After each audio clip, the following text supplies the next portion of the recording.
Մեր նպատակը նոր որակի ազգային պետություն կերտելն է, որը կլինի ժողովրդավար, սոցիալապես արդար, ուժեղ, պաշտպանված, բարեկեցիկ։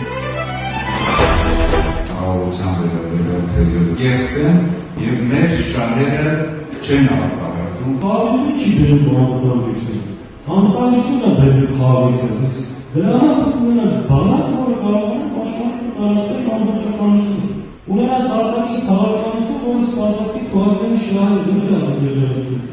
Այս պարգևավճարները ընդդիմությունն էլ է ստացել։ Այս անգամ էլ այդ պարգևավճարները բարեգործությանն է ուղղել։ Կալանքի գումարը վճարվել, սոցիալական ծրագրի է գնացել, չգիտեմ, մեկի բուժման ծախսի է գնացել, ուսման վարձի, արցախցիների։ Արտաքին աշխատանքի մեկնողը պետության կողմից պաշտպանված է։ Մեր ասած բեր 20% հարկ վճարի։ Սա ոչ միայն անարդար, այլև անբարոյական։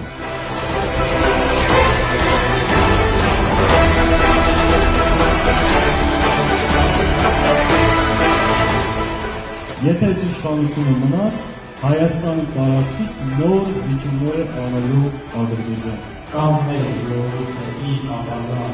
բնորոշելու իրավունքները իր ձեռքը,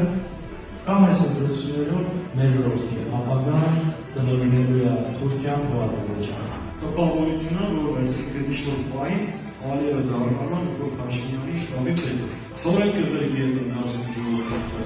բեսիկ ու բարքի, իրար սրտիկներ կանեն, ասեն խաղաղությունը եկել դա լավ է կապվում, մինչև ամեն ինչ անեն, եսի նորից կնա իշխանություն։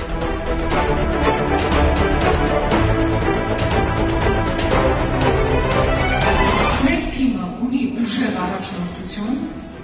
որ մենք ունենք թիմ, որ բոլոր խնդիրներին կարող է լուծումներ առաջարկել։ Մենք ավելի վճռական համախմբված պետք է մեր խնդիրները տնենք, որպեսզի առաջ կարողանանք գնալ։ Թեթիկում տանք, այս խնդիրը լուծենք ու մեր երկիրը տանենք առաջ, այս մեր մեջտեղը միասնական շտկենք ու վստահ ենք, որ այս անգամ միասին դա